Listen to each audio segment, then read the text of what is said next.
Dios les bendiga, estimados hermanos y amigos. Su servidor Felipe Nava, aquí con el pastor Efraín Valverde III. Este es su programa Alumbrando Nuestro Camino. Les invitamos que nos acompañen por estos siguientes minutos, como 30 minutos que estaremos aquí en el aire para compartir con ustedes en esta mañana un tema corto, pero queremos pedir al Señor que nos revele, nos ayude para entenderlo en una forma amplia y que estemos seguros de lo que creemos, de lo que hemos entendido. El tema de hoy se llama verdades fundamentales. Verdades fundamentales. Y queremos pedir al Señor su dirección antes de continuar en esta mañana. Si tiene oportunidad de cerrar sus ojos por ahí, si va manejando, ore conmigo con los ojos abiertos y vamos a pedir al Señor su dirección. Padre mío, delante de ti nos presentamos en esta hora, en esta mañana preciosa que nos da, Señor, para darte gracias primeramente porque nos concediste levantarnos, ponernos sobre nuestros pies. Todo lo que es la vida, lo que se mueve, lo que sucede, Señor, todo está dentro de tus manos, dentro de tu soberana en sabiduría, dentro de tu soberana ley. Todo se mueve porque tú lo mueves, Señor Jesús. Tú eres el creador, el hacedor y el iniciador y el que termina las cosas. Has establecido el tiempo para dar principio y fin a todo lo que empieza, Señor Jesús, incluyendo nosotros aquí en esta tierra. Pero te pedimos en esta mañana que nos guíes, que nos des sabiduría y que nuestro entendimiento, Señor, sea abierto para que tu palabra, tu consejo entre a lo profundo de nuestro ser y que podamos, Señor, entender lo que tú quieres que entendamos.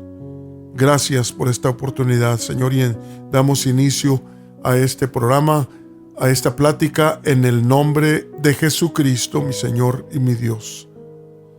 Amén y amén. Gracias a todos los que nos acompañan. Queremos tratar este tema. Mire, vaya conmigo si tiene su Biblia y puede abrirla ahí en el Filipenses capítulo 4, verso 8. Un texto que queremos usar como fundamento para nuestra plática en esta mañana.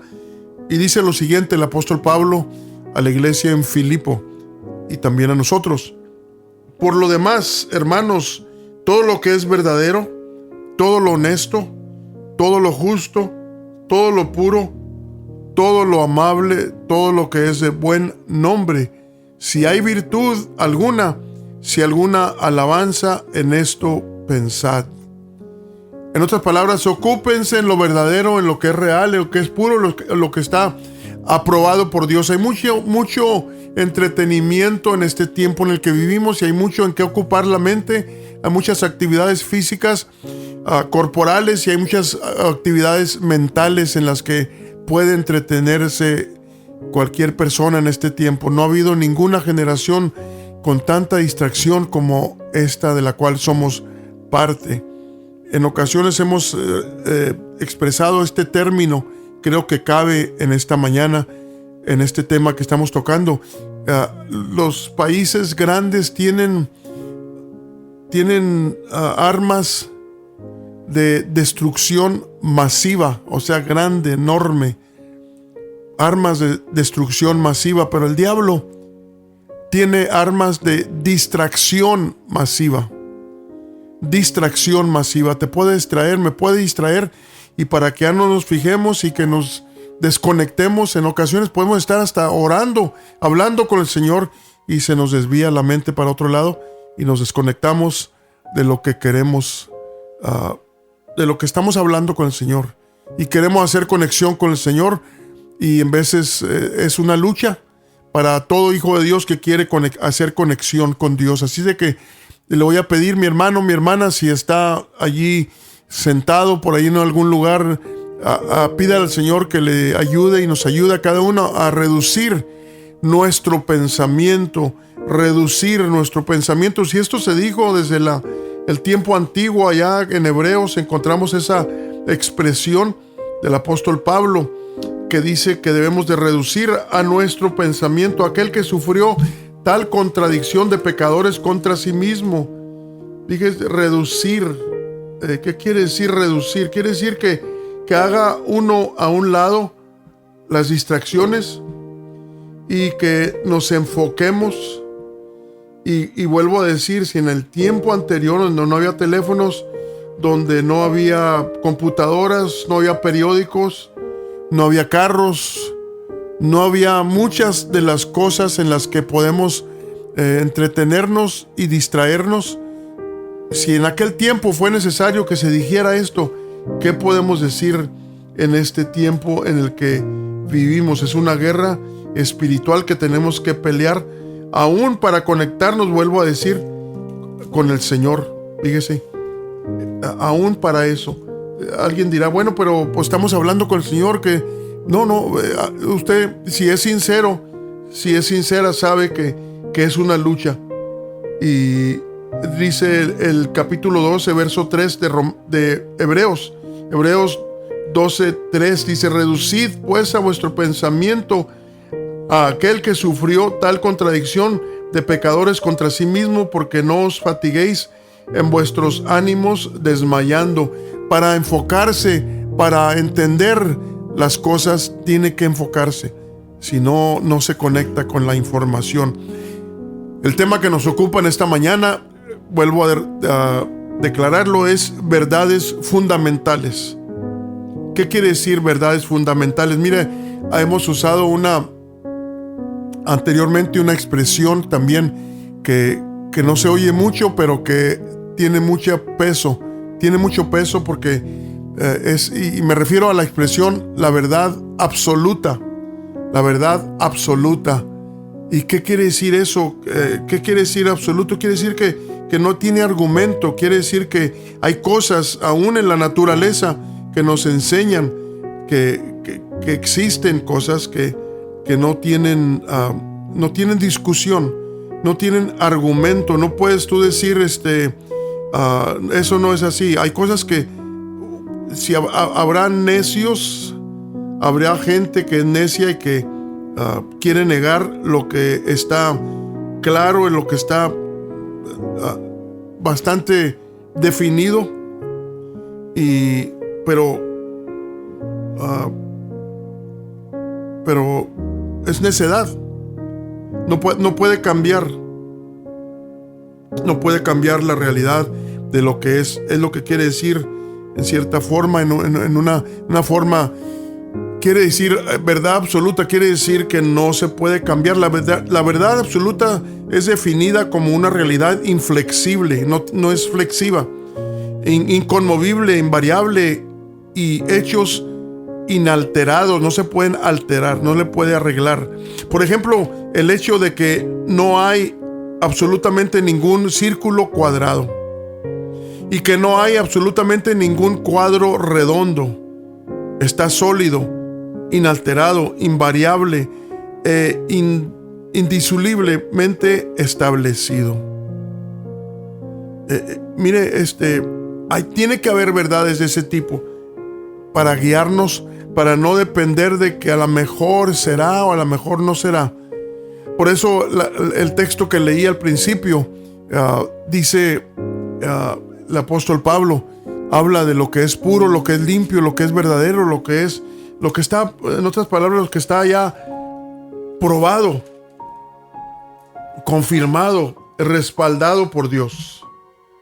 Dice: por lo demás, hermanos, todo lo que es verdadero, mire, empieza con verdadero, todo lo honesto,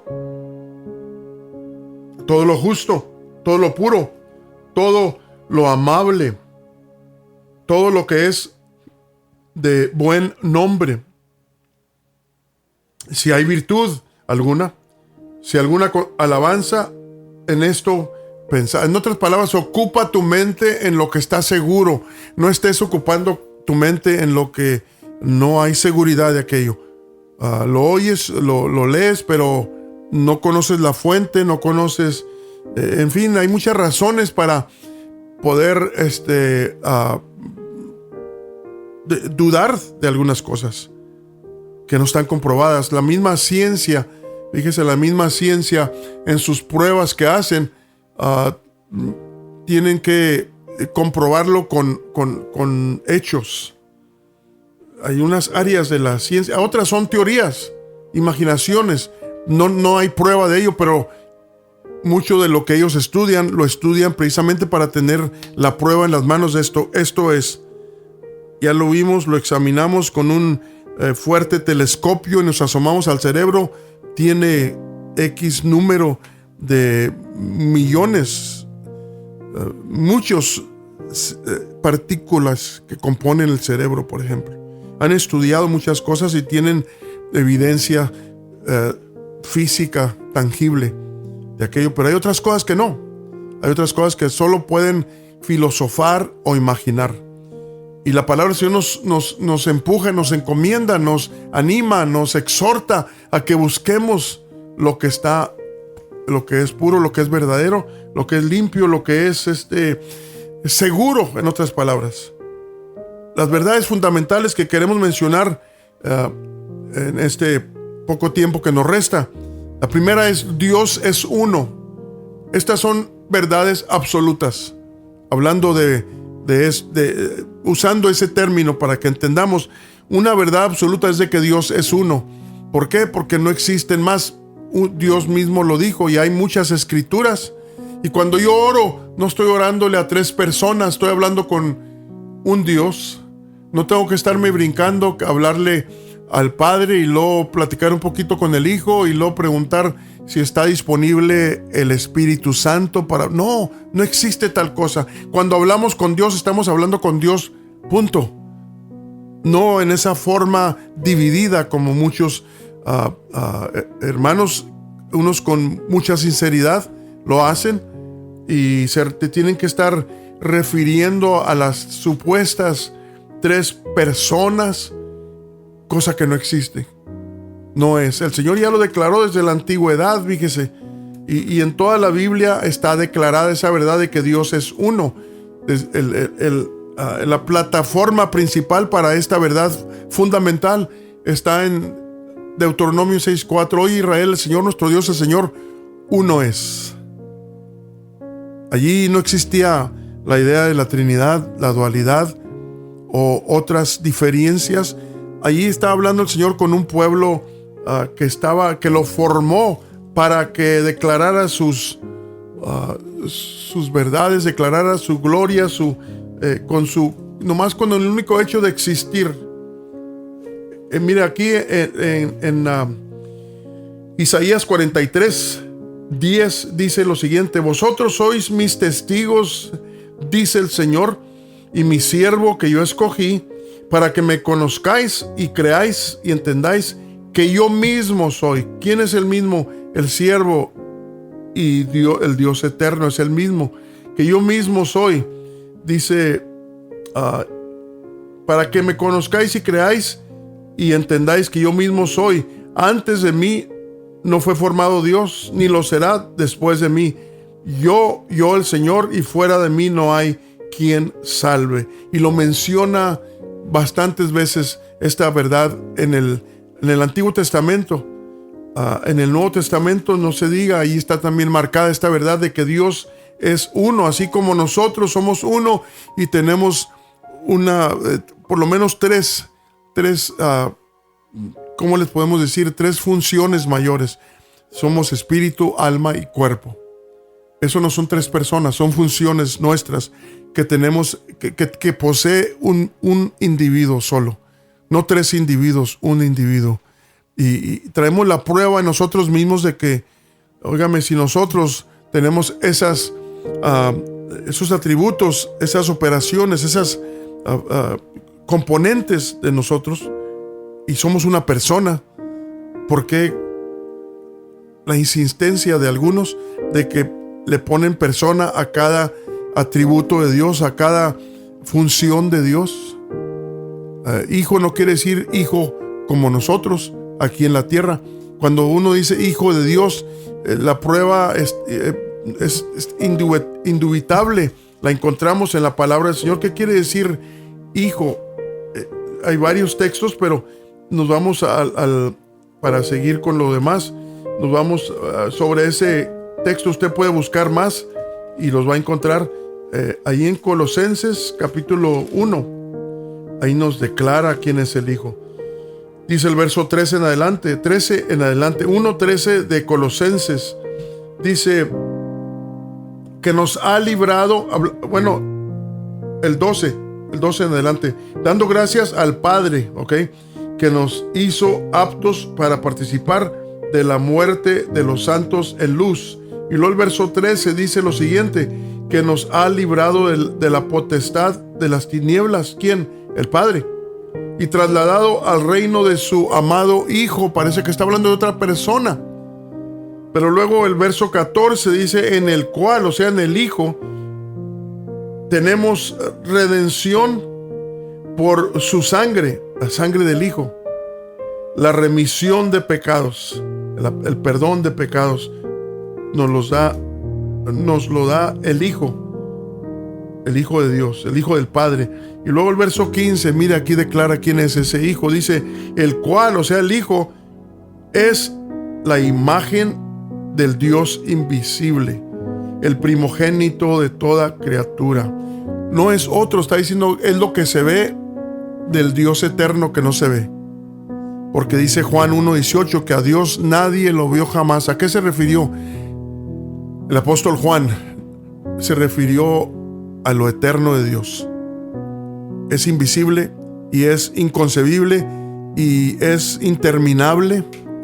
No se puede ver. Entonces, la imagen de Dios que llama la palabra del Señor Hijo, esa imagen es lo que se ve del Dios que no se ve, que es, vuelvo a decir, el mismo. Miren, nomás voy a leer un texto más que también nos declara verdad absoluta sobre esta declaración que estamos leyendo y examinando. Dice aquí, primera de Juan, capítulo 5, verso 20. 5:20 de primera de Juan dice, empero sabemos que el Hijo de Dios es venido, el Hijo, y nos ha dado entendimiento para conocer al que es verdadero. El Hijo nos ha dado entendimiento, ¿ok? Y estamos en el verdadero. ¿Cuál es el verdadero? Es en su Hijo Jesucristo. ¿Y quién es el Hijo Jesucristo? Este es el verdadero Dios y la vida eterna. Ahora vamos a leer, había dicho que solamente unos cuantos, pero creo que es necesario presentar unos cuantos versículos más. Ahí en Isaías capítulo 9, mire la descripción del Hijo. Dice que dice el verso 6, Isaías 9:6, dice, porque un niño nos es dado, nos es nacido, hijo nos es dado, y el principado sobre su hombro, llamará su nombre, fíjese bien, admirable, consejero, Dios fuerte, y luego dice, Padre eterno. ¿Quién? El niño, príncipe de paz. Está declarado en todo el libro de que Dios no son tres personas, no son tres individuos, sino que es un solo Dios que tiene funciones diferentes para hacer el trabajo de redención. Su espíritu es lo que sentimos cuando sentimos su presencia. Su espíritu es el que se mueve en los corazones, que cambia las vidas. No lo podemos tocar, no lo podemos ver, pero sabemos que está en medio nuestro. Su cuerpo visible de los ángeles primero, su cuerpo celestial, ahí leímos en Colosenses capítulo 1, verso 15, que es el primogénito, o sea, lo primero que Dios, el eterno Dios, el invisible Dios creó, con su voz, con su autoridad. Lo primero que fue creado en toda la eternidad, la inmensidad no se puede ni decir tiempo, porque no existía el tiempo, pero allá en los eones, allá en los puntos donde no tiene descripción, allí lo primero que aparece es la imagen del Dios eterno invisible. Es el principio de toda criatura. O sea, la imagen de Dios fue lo primero que creó Dios para hacerse ver a sus ángeles primero y después a los humanos, porque ese cuerpo celestial lo transformó en un cuerpo de carne, usando el proceso como el nuestro para venir a este mundo, visitar este mundo, establecer la gracia, lo que estableció para nosotros. Y ese es el Hijo. El Hijo no empezó en Belén, no.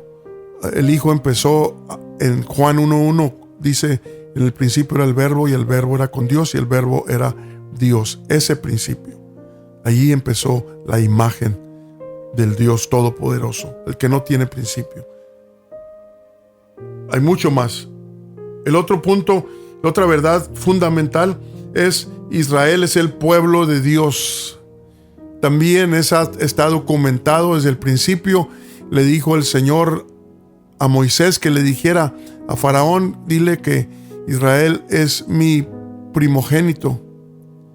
Es mi primogénito. Dice, y en otra parte también allí dice: este pueblo crié para mí, mis alabanzas publicará. Él mismo se llamó en las Escrituras el Dios de Israel. El Dios de Abraham, de Isaac, de Jacob, que son los iniciadores del pueblo de Israel. Está saturada la Escritura de esa realidad, de ese punto fundamental, y que debe estar claro en nosotros como hijos de Dios, para que no nos confundamos. Ahorita hay muchos cristianos confundidos que con todo lo que está sucediendo se confunde y deja de creer esta verdad absoluta de que Israel es el pueblo de Dios. Que no entiende o no entendamos. Yo les he dicho a algunos hermanos confundidos, le dije: si esto te asusta, esto que está sucediendo ahorita, te hubieras volteado hasta en contra del mismo Señor en el tiempo antiguo, cuando el Señor les dio órdenes que fueran a destruir ciudades y hacer destrozos. Dios les dijo. Ahí está en la Escritura. El Señor dice también allí en Isaías, dice: yo que hago el bien y crío el mal. Así es de que cuando no está claro esos puntos, mi hermano, mi hermana, te vas a confundir y te puedes hasta voltear en contra del mismo Señor por no entender que el pacto que Dios hizo con su pueblo de Israel no lo hizo por buenas gentes, no lo hizo porque eran gente grande. No, ahí también esas declaraciones están en la palabra del Señor. Porque Él quiso, porque Él le prometió a Abraham crear, de que de sus genes iba a salir un pueblo, de crear un pueblo grande como las estrellas, que no lo iba a poder contar, como la arena del mar. El Señor lo hizo y ahorita existe. Y si ese pueblo no fuera y usted quiere sacarlo de la escena, está sacando,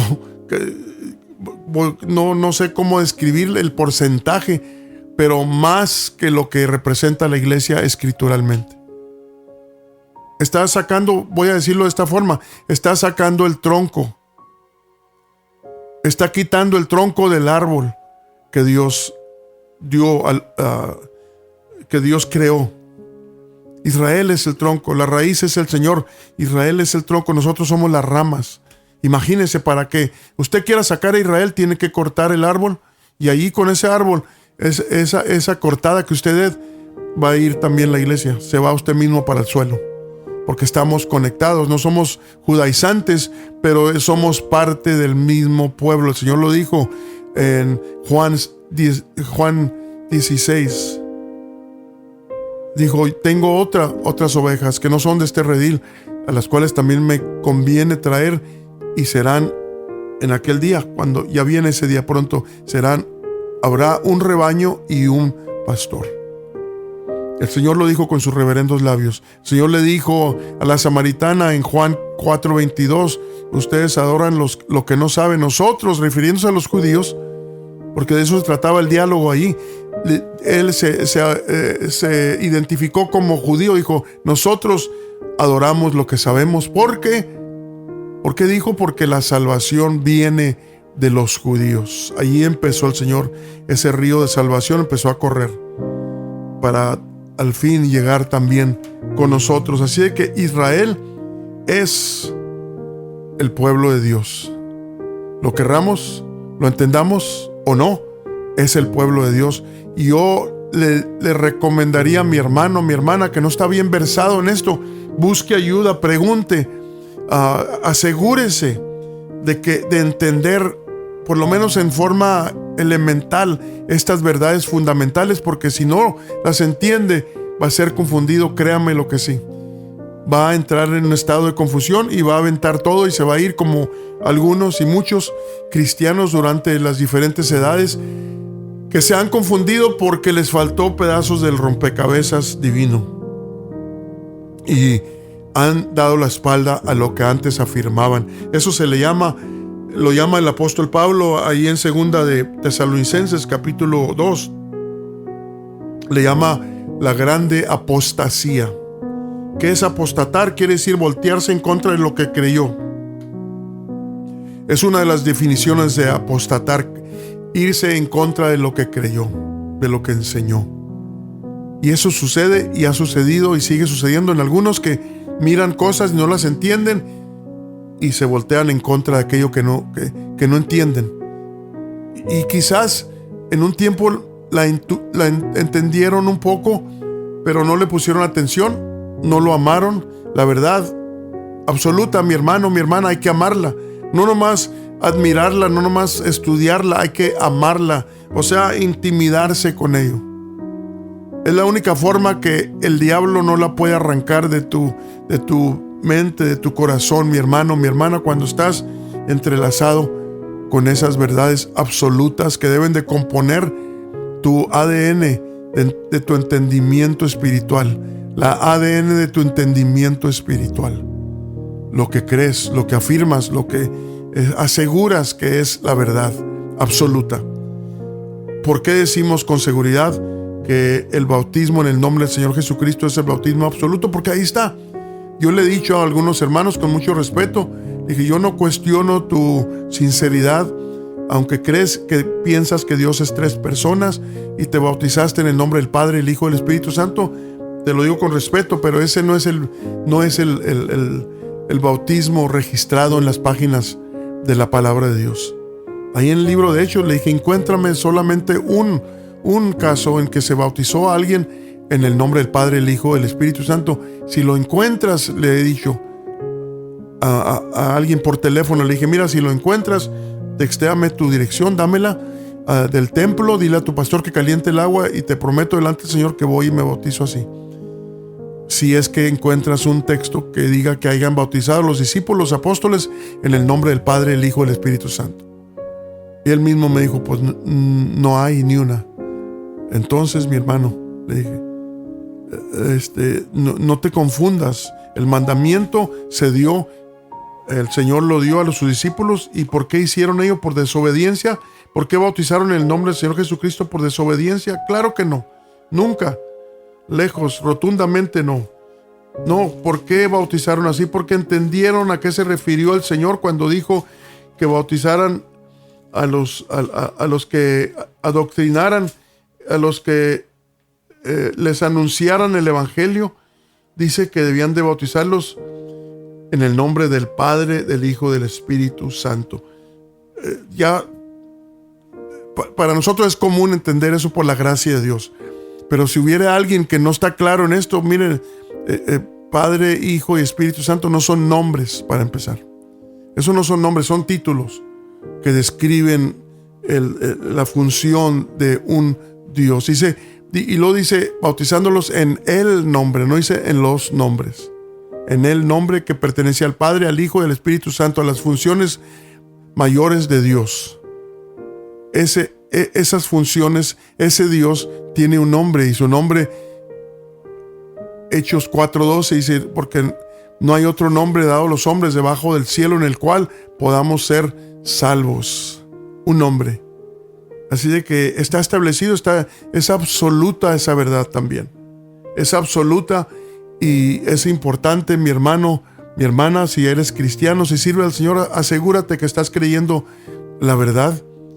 La verdad descrita en la palabra del Señor, acertada, confirmada, declarada y hecha una verdad inconmovible, absoluta, que no tiene nadie, no tenemos nadie ningún humano la autoridad para cambiarlo, versarlo. Si alguien lo ha hecho, trae maldiciones sobre él o sobre ella.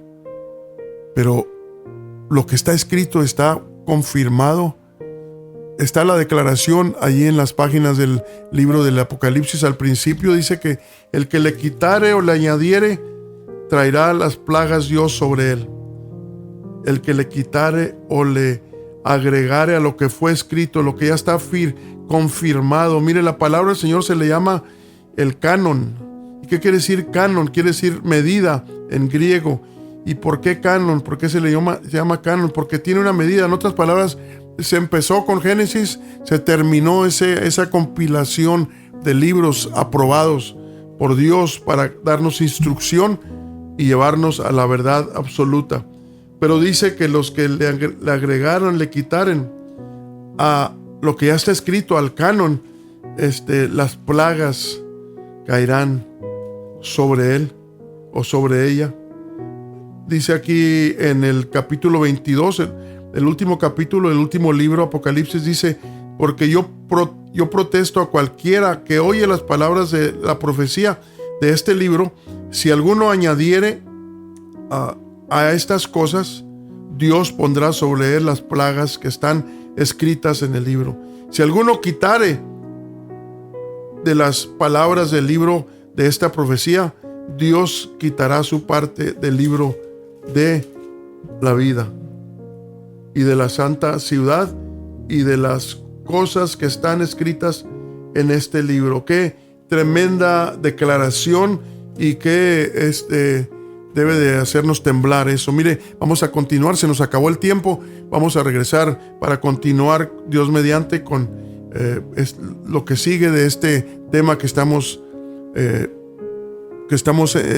meditando en ello, las verdades fundamentales. Así es de que conéctese con nosotros la siguiente semana a esta misma hora en esta su estación Radio Resplandecer, y regresamos para continuar con este importante tema, verdades fundamentales. Dios sea con cada uno y gracias por su amable atención. Dios mediante regresamos el otro martes a esta misma hora para continuar. Dios sea con cada uno de ustedes, es nuestra oración y nuestro deseo.